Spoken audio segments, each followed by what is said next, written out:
Hello students, welcome to Magnet Brains. This is Anamika Singh. कैसे हैं आप सभी? उम्मीद करती हूँ कि आप सभी बहुत अच्छे होंगे और भाई जुड़ चुके होंगे इस प्यारे से सेशन में। तो जैसा कि आप सभी ने स्क्रीन की तरफ देख लिया होगा, क्लास 9 में फिजिक्स का हमने एक नया चैप्टर स्टार्ट किया है जिसका नाम है बल तथा गति के नियम। जी हाँ, बिल्कुल सही सुना है। और आज मैं फाइनली आप सभी के लिए लेकर आई हूँ एक बहुत ही इंपॉर्टेंट टॉपिक जो कि है गति का पहला नियम। न्यूटन ने गति के 3 नियम दिए हैं जिनमें आज मैं पढ़ाने वाली हूँ गति का पहला नियम। क्या आप सभी तैयार हैं? यदि तैयार हैं तो फिर जल्दी से सेशन को लाइक कर दो, शेयर कर दो। ये तो हमें सबसे पहले करना होगा। और इसे स्टार्ट करने के पहले मैं आपको हमारे चैनल के बारे में कुछ इन्फॉर्मेशन, जानकारी देना चाहती हूँ। बहुत ध्यान से सुनिएगा। क्लास 6 से लेकर 12 तक यदि बेटा आप इनमें से किसी भी क्लास में हैं, magnet brains Hindi medium channel पर आप अपने सब्जेक्ट की क्लासेस अटेंड कर सकते हैं। किसी भी क्लास को देखने के लिए आपको कोई कोर्स बिल्कुल भी परचेज नहीं करना होगा और ना ही किसी तरह की कोई पेमेंट करनी होगी, क्योंकि मैग्नेट ब्रेन्स प्रोवाइड कराता है क्वालिटी एजुकेशन, वो भी बिल्कुल फ्री ऑफ कॉस्ट। इसी के साथ मैं आपको बताना चाहती हूँ कि हम 5 स्टेट बोर्ड कवर कराते हैं, जैसे UP board, Bihar board, MP board, Rajasthan board, Delhi board. और जितनी भी चीज़ें आपको हम हमारे चैनल पर कवर कराते हैं वो सब अरेंज फॉर्मेट में प्रोवाइड कराते हैं। साथ ही साथ हम बेसिक से लेकर एडवांस लेवल लेकर चलते हैं और आपके सारे डाउट्स करते हैं सॉल्व। अब सबसे लास्ट में बात आती है कि मैम जितना आप हमें पढ़ा चुके हैं या जो आज आप हमें पढ़ा रही हैं, इन सब के नोट्स हमें कहाँ से मिलेंगे? बहुत ध्यान से सुनिएगा। नीचे दी गई है डिस्क्रिप्शन बॉक्स और उस डिस्क्रिप्शन बॉक्स में ही आपको मिलेगी लिंक, वहाँ से आप ई नोट्स और ई बुक डाउनलोड कर सकते हैं। अब सबसे और इम्पॉर्टेंट चीज़, यदि आप में से कोई इंग्लिश मीडियम के स्टूडेंट है तो भाई हमारा एक इंग्लिश मीडियम चैनल भी है, वह जहाँ केजी से लेकर क्लास 12 तक की पूरी क्लासेस आपको मिलेंगी। तो आप इनमें से यदि किसी भी क्लास में हो तो वहाँ पर क्लासेस देख सकते हो। तो अब भाई जानकारी हो गई पूरी फिनिश। आते हैं अपने सेशन की तरफ। गति का पहला नियम हम यहाँ पर पढ़ने जा रहे हैं और ये न्यूटन ने ही क्या दिए थे? गति के 3 नियम दिए थे। गति का पहला नियम, गति का दूसरा नियम, गति का तीसरा नियम, और इस चैप्टर में हमें यही ही पढ़ना है। तो चलो इसे हम पढ़ते हैं, चलो इसे हम समझते हैं। गति का पहला नियम हमें क्या कहता है? तो सुनो। वस्तुओं को किसी आनत तल पर गति को देखकर गैलीलियो ने यह निष्कर्ष निकाला कि जब तक कोई बाह्य बल कार्य नहीं करता, वस्तु एक निश्चित गति से चलती रहती हैं। एक्चुअली में गति का पहला नियम हमसे ये कहता है बेटा कि अगर कोई वस्तु रेस्ट में है यानी विराम में है तो बेटा वो रेस्ट यानी विराम में ही रहेगी, और अगर वो गति की अवस्था में है यानी कि वो मोशन में है तो फिर वो मोशन में ही रहेगी। और ऐसा कब तक होगा?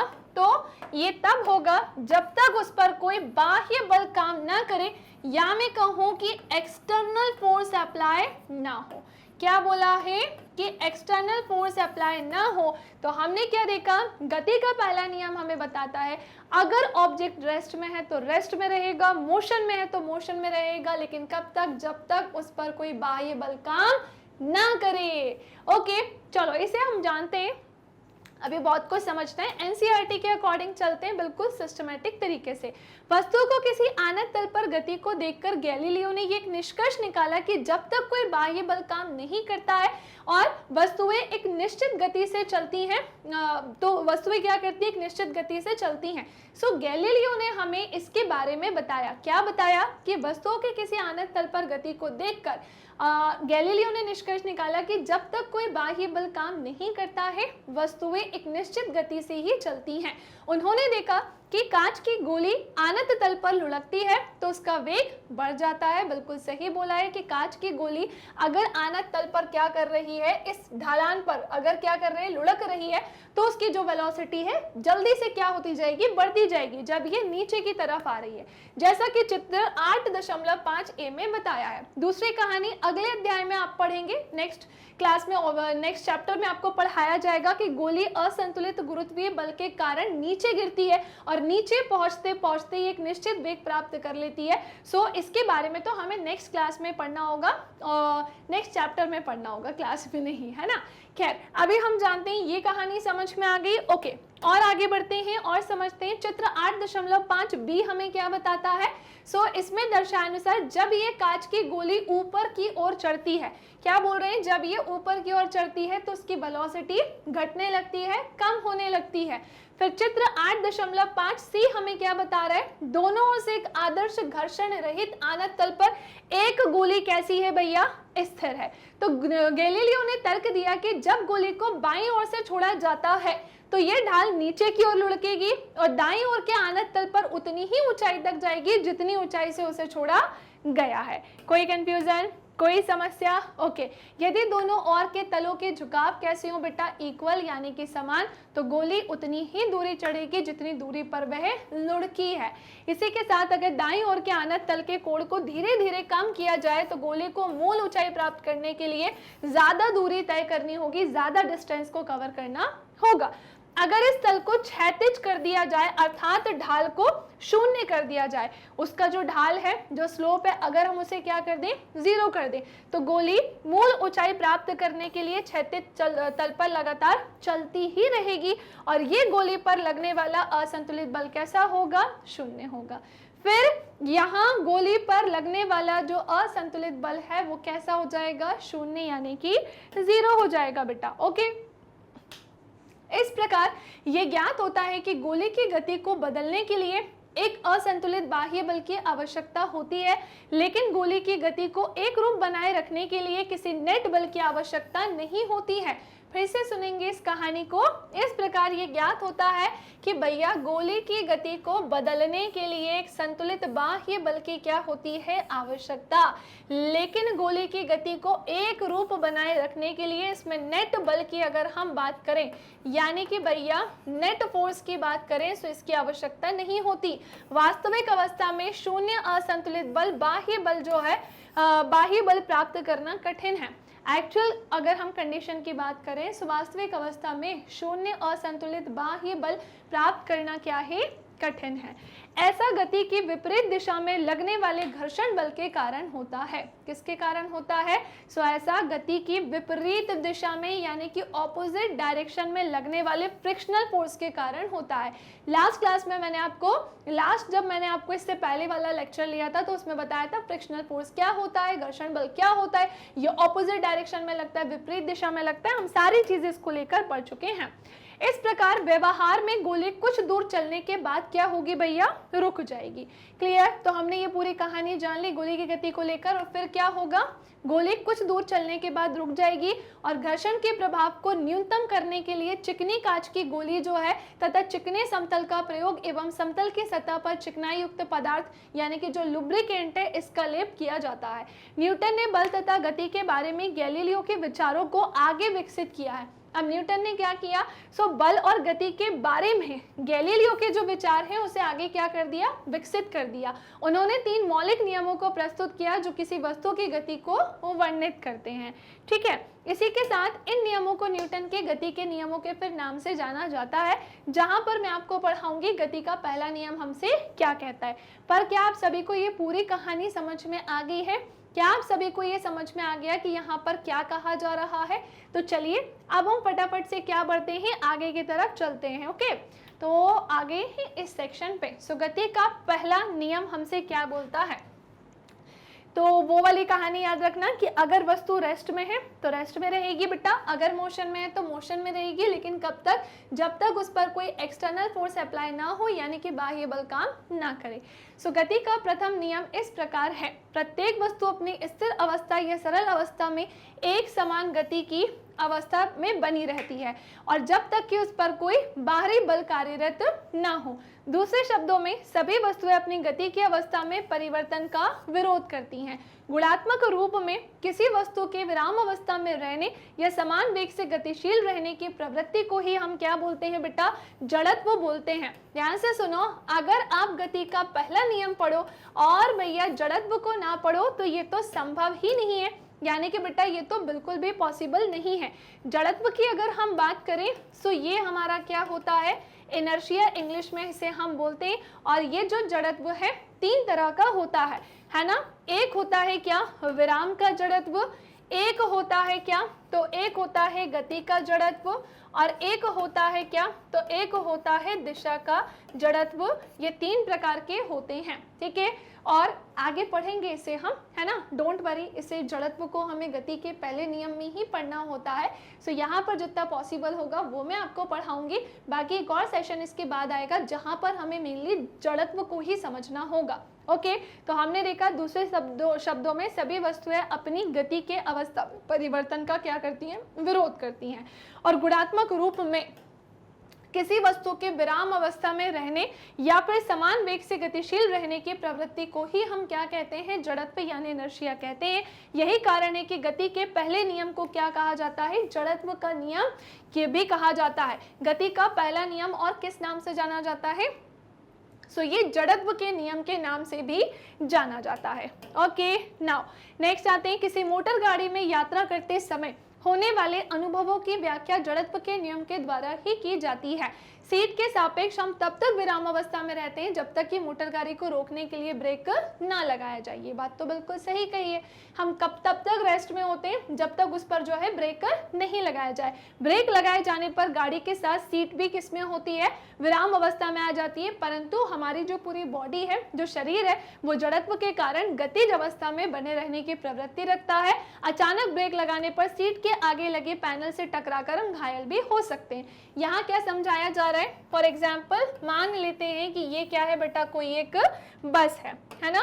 हमने क्या देखा कि भैया ये क्या है, कोई एक बस है। फिर हमने क्या देखा कि इसमें ये क्या बने हुए हैं, ये है भैया विंडो यानी कि क्या है, खिड़की, ठीक है। ये क्या है, विंडो यानी कि क्या है, खिड़की है। और इस खिड़की में कौन है, सो कुछ पैसेंजर्स जो है भैया वो बैठे हुए हैं। समझना इस चीज़ को।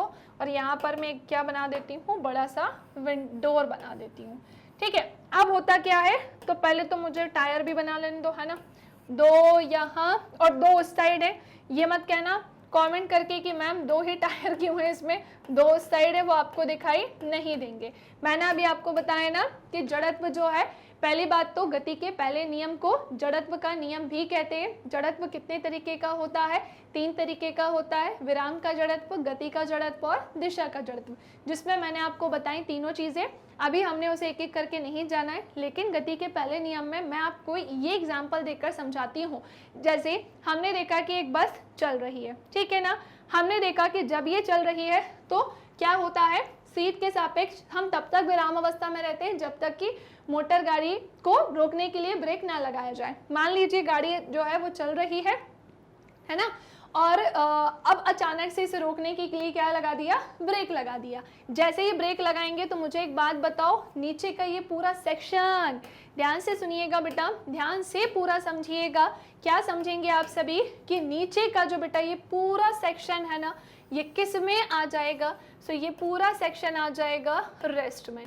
किस में आ जाएगा, सो ये पूरा सेक्शन आ जाएगा रेस्ट में। और ऊपर का हमारा ये सेक्शन जो है वो मोशन में ही रह जाएगा, जिसके कारण हम आगे की ओर गिर सकते हैं, हमें चोट लग सकती है, हम घायल हो सकते हैं। यही कहानी को बस यहाँ पर एक्सप्लेन किया गया है। तो फिर से सुनते हैं, बार बार सुनते हैं कि यहाँ क्या हो रहा है। सो किसी मोटर गाड़ी में यात्रा करते समय, मोटर गाड़ी बोल दो, मैंने एक बस का एग्जाम्पल ले लिया, एक ही बात है। सो किसी मोटर गाड़ी में यात्रा करते समय होने वाले अनुभवों की व्याख्या जड़त्व के नियम द्वारा की जा सकती है, बिल्कुल की जा सकती है। सीट के सापेक्ष हम तब तक विराम अवस्था में रहते हैं जब तक कि मोटर गाड़ी को रोकने के लिए ब्रेक ना लगाई जाए। ब्रेक लगाए जाने पर गाड़ी के साथ सीट भी किस में आ जाती है, विराम अवस्था में। हमारा नीचे वाला जो सेक्शन है ये भी किस में होगा, रेस्ट में, है ना। लेकिन क्या बोल रहे हैं, हमारा शरीर इनर्शिया जड़त्व के कारण गतिज अवस्था में ही बने रहने की प्रवृत्ति रखता है, जिसके कारण अचानक ब्रेक लगने पर सीट के आगे लगे पैनल से टकराकर हम घायल भी हो सकते हैं। क्यों, क्योंकि ये स्थिति किस में चली गई, गति की अवस्था में, यानी कि किस में चली गई बेटा, मोशन में। क्या आप सभी को मेरी ये बात समझ में आई? उम्मीद करती हूँ कि अच्छे से क्लियर हो गई होगी, उम्मीद करती हूँ कि अच्छे से समझ में आ गई होगी। इस तरह की दुर्घटनाओं से बचने के लिए सुरक्षा बेल्ट का उपयोग किया जाता है। हाँ भाई, यहाँ पर आती है ज्ञान की बात, नॉलेज की बात, कि जब भी हम गाड़ी पे बैठते हैं, है ना, तो हमें कोशिश करना है कि हम सीट बेल्ट लगाकर बैठें। अगर आप 2 व्हीलर पर हैं तो आप कोशिश करें कि आप हेलमेट का यूज़ करें, और अगर आप 4 व्हीलर पे हैं तो आप कोशिश करें कि आप सीट बेल्ट लगाकर ही बैठें, ठीक है। और अगर आप बस में बैठे हैं तो कोशिश करो कि बिल्कुल प्रॉपर पकड़ कर बैठो, ताकि अगर कोई झटका लगे, कुछ भी हो, तो हमारा मुंह हाथ पैर कुछ टूटे फूटे ना, ठीक है। ये सुरक्षा बेल्ट हमारे आगे बढ़ने की गति को स्लो कर देती है। इसके विपरीत अनुभव हमें तब होता है जब हम मोटर बस में खड़े होते हैं, वे मोटर बस अचानक से चलने लगती है। अब मान लो कि हम मोटरसाइकिल में बैठे हुए हैं, सॉरी खड़े हुए हैं, और बस जो है मोटर बस जो है अब वो खड़े हैं, और फिर जो है वो मोटर बस अचानक से चल पड़ी। इस स्थिति में हम क्या होंगे, पीछे की ओर झुक जाएंगे या पीछे की ओर गिर जाएंगे। अब ये है हमारी बस, अगेन ये है क्या, हमारी बस। हमने क्या देखा, ये है इसका क्या, विंडो, ठीक है। छोटू सा विंडो बनाती हूँ, इतना बड़ा नहीं। ये इसका क्या है, छोटू सा विंडो।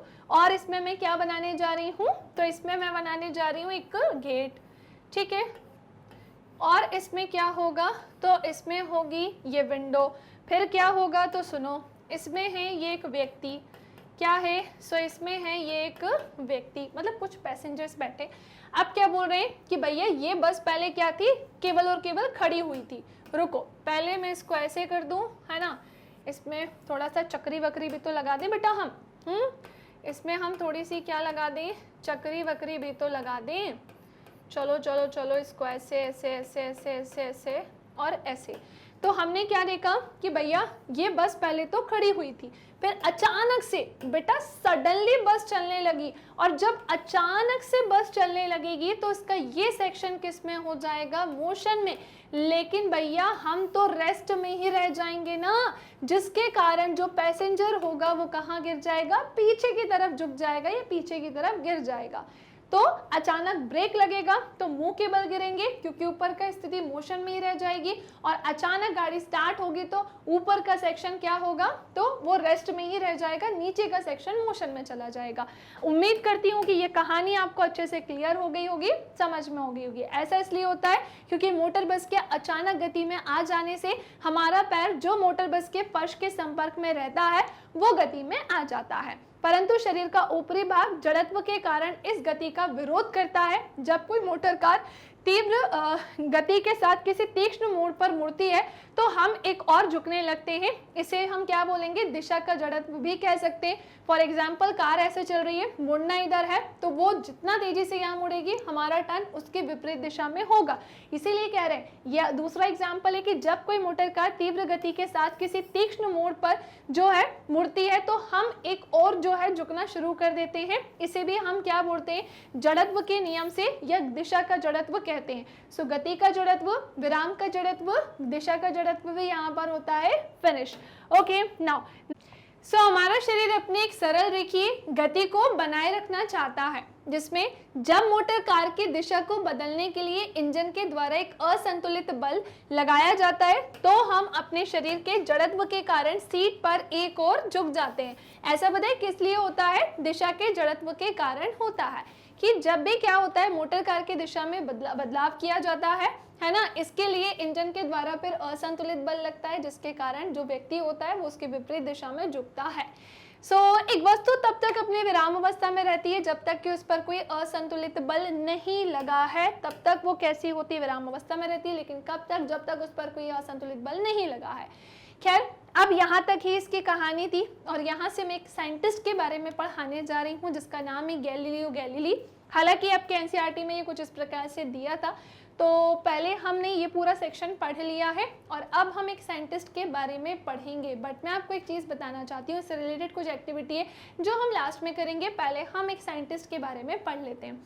बात कुछ इस तरह से, बात कुछ इस प्रकार से है कि कभी भी अगर फिजिक्स पढ़ी जाए और इन साइंटिस्ट का नाम ना आए, ये तो पॉसिबल ही नहीं है, ये तो बिल्कुल भी संभव नहीं है। गैलीलियो गैलीली नाम के साइंटिस्ट एक ऐसे साइंटिस्ट है जिनका फिजिक्स में, भौतिक विज्ञान में एक बहुत ही बड़ा योगदान है, और एक चीज़ को लेकर करनी कई सारी चीज़ों को लेकर। जैसे कभी भी फिजिक्स का नाम आता है तो न्यूटन जी सबसे टॉप पर होते हैं। जैसे गति का नियम किसने दिया? सो गति के तीनों नियम, चाहे वो गति का पहला हो, चाहे वो दूसरा हो या तीसरा हो, तीनों नियम हमें न्यूटन जी ने ही दिए। लेकिन अगर बात करें गैलीलियो गैलीली, इनका भी विज्ञान में, भौतिक विज्ञान में एक अहम योगदान है। तो चलो जानते हैं इनके बारे में। कुछ साइंटिस्ट को तो हमें डिटेल में पढ़ना होगा, बिल्कुल विस्तार पूर्वक पढ़ना होगा, जानना होगा। जैसे सुनो होता क्या है। गैलीलियो गैलीली का जन्म कब हुआ था? सो ये 15 फरवरी 1564 पे इटली के पीसा शहर में हुआ था। सो इनका जन्म कब हुआ था? तो इनका जन्म दिन कौन सा था? 15 फरवरी था। ईयर कौन सा था? 1564 था। जगह कौन सी थी? तो इटली थी। इटली में भी कौन सा शहर था? तो वो था पीसा शहर। इसी के साथ भाई गैलीलियो की बचपन से ही भाई मैथ्स में और प्राकृतिक दर्शन में काफ़ी ज़्यादा इंटरेस्ट था, रुचि थी। और इसी के साथ इनके जो पिता थे ना, जिनका नाम था विनेंजो गैलीली, उन्हें एक चिकित्सक बनाना चाहते थे। इनके पिता का ऐसा मानना था कि भाई तुम तो ना चिकित्सक बनो, लेकिन उनका इस चीज़ में इंटरेस्ट ही नहीं था। गैलीलियो गैलीली का बहुत ज़्यादा इंटरेस्ट किस में था? बचपन से ही मैथ्स में और प्राकृतिक दर्शन में। ये जनरली हमारे साथ भी होता है। अभी आप जैसे छोटी क्लास में, 9th क्लास में, हो सकता है 10th में आपका किसी का मैथ साइंस लेने का मन हो, PCM है ना, या फिर आप में से किसी का जो है कॉमर्स लेने का मन हो या आर्ट्स का। लेकिन कई बार प्रेशर आने के कारण पेरेंट्स की साइड से हम जो सब्जेक्ट लेना चाहते हैं वो नहीं ले पाते हैं। लेकिन मैं आपसे ये कहूँगी, अगर हम हमारे पेरेंट्स को सही तरीके से समझाएं तो वो चीज़ों को समझते भी हैं। ओके लेकिन यहाँ पर एक ऐसी चीज़ हुई कि भाई इनके पेरेंट्स का, पिताजी का ऐसा मानना था कि तुम्हें एक चिकित्सक बनना चाहिए। अब क्या होता है, गैलीलियो ने क्या किया था, 1581 में चिकित्सक उपाधि के लिए पीसा विश्वविद्यालय में इन्होंने अपना नामांकन करा लिया, एनरोल हो गए वहाँ पर। और इस पाठ्यक्रम को वे कभी भी पूरा ही नहीं कर पाए, क्योंकि इसमें उनकी रुचि ही नहीं थी। उनका मेन इंटरेस्ट किस में था? मैथ्स में था। पिताजी के कहने पर उनका सम्मान रखने के लिए उन्होंने बोल तो दिया कि चलो ठीक है भाई, मैं ये चीज़ कर लेता हूँ, लेकिन जिस चीज़ में इंटरेस्ट नहीं हो तो उसे काम करना कहीं ना कहीं बहुत भारी से लगता है, तो वो उस चीज़ को कर ही नहीं पाए। कभी उनका वो जो सब्जेक्ट था या जो चिकित्सक की उपाधि वो उन्हें मिल ही नहीं पाई। क्यों? क्योंकि उनका मेन इंटरेस्ट किस में था? मैथ्स में। कुछ इस प्रकार से दिखाई देती थी गैलीलियो गैलीली।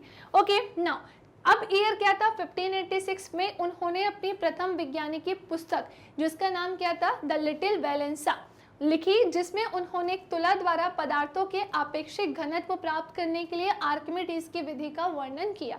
इसी के साथ मैं आपको बताना चाहती हूँ 1589 में उन्होंने अपनी निबंध श्रेणी डी मोट में नत समतल के प्रयोग से किसी गिरती हुई वस्तु के गिरने की दर कम होने संबंधी अपने सिद्धांत को प्रस्तुत भी किया। एक ऐसा टाइम पीरियड जहाँ पर लोग कितनी सारी चीज़ों को नहीं जानते थे, बल्कि उस समय सुविधाएं भी नहीं थी, लेकिन फिर भी उस टाइम पीरियड, उस समय में हमारे साइंटिस्ट ने छोटी छोटी चीज़ों को ध्यान में रखते हुए न जाने कितनी ऐसी चीज़ों के बारे में बता दिया जो आज हम सोचते हैं तो हमें लगता है कि ये कैसे संभव हुआ था। लेकिन हमारे साइंटिस्ट इतने महान थे, इतने ज़्यादा इंटेलिजेंट थे कि उन्होंने इस चीज़ पर रिसर्च की और आज हम उनकी वजह से ये सारी चीज़ें पढ़ पा रहे हैं। फिर हुआ क्या भाई, 1592 का समय था, उन्हें वेनिस गणराज्य के पाडुआ विश्वविद्यालय में गणित के प्रोफेसर पद पर नियुक्त कर दिया। उनका इंटरेस्ट मैथ्स में ज़्यादा था। फिर उन्हें इनकी मैथ्स इतनी ज़्यादा अच्छी थी कि 1592 में उन्होंने क्या किया था, उन्हें वेनिस गणराज्य के पाडुआ विश्वविद्यालय में गणित के प्रोफेसर के पद पर नियुक्त किया गया। यहाँ भी उन्होंने लगातार गतिज सिद्धांतों पर प्रेक्षण किए थे और उन्होंने नत समतल और लोलक संबंधी अपने अध्ययन द्वारा नियत त्वरण से गतिशील वस्तुओं से संबंधित परिष्कृत नियम जो है वो प्रतिपादित किया। इसी के साथ गैलीलियो एक कुशल शिल्पकार भी थे। उन्होंने विभिन्न प्रकार के दूरदर्शियों की श्रेणी विकसित की, कई तरह के दूरदर्शियों के बारे में बताया जिनकी प्रकाशिक दक्षता उस समय उपलब्ध दूरदर्शियों से काफ़ी ज़्यादा उत्तम या काफ़ी ज़्यादा श्रेष्ठ थी। अब ईयर आता है 1640, तो इसके आसपास उन्होंने पहला लोलक घड़ी की संरचना की। किसकी की? प्रथम लोलक घड़ी की संरचना की। उनके खगोलीय आविष्कारों की एक पुस्तक स्टोरी मैसेंजर में गैलीलियो ने चंद्रमा पर पहाड़ों, छोटे छोटे सितारों से मिलकर बनी आकाशगंगा तथा बृहस्पति ग्रह के परितः 4 छोटे पिंडों को घूमते हुए देखने का दावा भी किया। बहुत बड़ी बात यह जो इन्होंने हमें बताई थी कि भैया गैलीलियो ने बोला कि चंद्रमा पर पहाड़ जैसा कुछ है, छोटे छोटे सितारों से मिलकर बनी आकाशगंगा हो गई, बृहस्पति ग्रह के परितः 4 छोटे छोटे पिंडों को घूमते हुए देखने का उन्होंने क्या किया? दावा किया। क्लियर? इसी के साथ उन्होंने अपनी पुस्तकों डिस्कोर्स ऑन फ्लोटिंग बॉडीज तथा letters on the sunspot में सूर्य पर स्थित धब्बों के संदर्भ में अपने प्रेक्षणों का रहस्योद्घाटन भी किया। इन्होंने सूर्य पर उपस्थित धब्बों के बारे में भी हमें बताया। ठीक है, अपने स्वयं के द्वारा निर्मित दूरदर्शियों के प्रयोग द्वारा इनका ये जो भी चीजें ये सब देख पा रहे थे, इनके खुद के द्वारा निर्मित दूरदर्शी के माध्यम से ही देख पा रहे थे। तो अपने स्वयं के द्वारा निर्मित दूरदर्शियों के प्रयोग द्वारा शनि तथा शुक्र ग्रह के निरीक्षण से गैलीलियो ने तर्क दिया कि भैया जितने भी ग्रह हैं ना वो सब सूर्य के परिता ही कक्षीय गति करते हैं, ना कि पृथ्वी के परिता। ये विचार उस समय प्रचलित विचारधारा के बिल्कुल अपोजिट था, बिल्कुल विपरीत था। दैट्स इट, बस यही कहानी थी जो हमें गैलीलियो गैलीली नाम के साइंटिस्ट के बारे में जाननी थी। और अब हम आते हैं अपनी एक्टिविटीज की तरफ। 3 एक्टिविटी अभी 1 बाय 1 करके आपके सामने आएंगी और ये तीनों एक्टिविटी आपके लिए बहुत ज़्यादा इंपॉर्टेंट है। वे स्टूडेंट्स जिन्हें अभी गति का पहला नियम समझ में नहीं आया, थोड़ा सा पेशेंस रखना। वैसे तो सारी चीज़ें बना बना के लिख के ही मैंने आपको पढ़ाई है, लेकिन जब हम नेक्स्ट क्लास में जाएंगे, इनर्शिया जड़त्व के बारे में जानेंगे, तो वहाँ और भी अच्छे से इसे जानेंगे समझेंगे। अब हाँ, जितना भी हमने पढ़ा है, आपकी बुक आपके एनसीईआरटी में दिया था, उसके अकॉर्डिंग हमें 3 एक्टिविटी सॉल्व करनी है। तो चलो करते हैं। इसी के साथ भाई वीडियो को लाइक नहीं किया है बेटा तो सबसे पहले वो कर देना, शेयर नहीं किया है तो वो भी कर देना। सो हमारी एक्टिविटी 8.1 पहली ही एक्टिविटी इस चैप्टर की। चित्र 8.6 में दर्शानुसार एक ही तरह की कैरम की गोटियों को एक के ऊपर एक रखकर ढेरी बना दीजिए। सो कैरम एक ऐसा गेम जो हम सब ने खेला हुआ है। अब तो हम बड़े हो गए, हमें समय नहीं मिल पाता है, लेकिन जब छोटे थे तो हमने काफ़ी ज़्यादा समय इस गेम को दिया था। आप भी अभी छोटे छोटे हो, जितना पढ़ाई भी करनी है, इन सब चीज़ों को थोड़ा थोड़ा समय भी देना है। कभी कभी तो हम समय निकाल सकते हैं, क्योंकि बड़े होकर तो बिल्कुल भी नहीं मिलता है, लेकिन ये काफ़ी ज़्यादा मज़ेदार गेम है। अब होता क्या है, यहाँ सारी गोटियाँ हमें कैसे दिख रही है, बिल्कुल अरेंज दिख रही हैं। सो चित्र 8.6 में दर्शानुसार एक ही तरह की कैरम की गोटियाँ को एक के ऊपर एक रखकर उसका ढेर बना दीजिए, है ना। ऐसे ऐसे उसको भरना नहीं है, एक के ऊपर एक सिस्टमेटिक तरीके से रखने को कहा जा रहा है। अब क्या बोल रहे हैं, कन्नी गोटी जो कि स्ट्राइकर होती है, जिसका हम यूज़ करके जो है गेम खेलते हैं, तो इसको अपनी अंगुलियों से या फिर उंगलियों से तीव्रता से क्षैतिज झटका देकर ढेरी की सबसे नीचे वाली गोटी पर टकराइए, जो कि जनरली हम करते हैं स्ट्राइकर का यूज़ करके। ऐसे खेलते हैं ना, यूँ।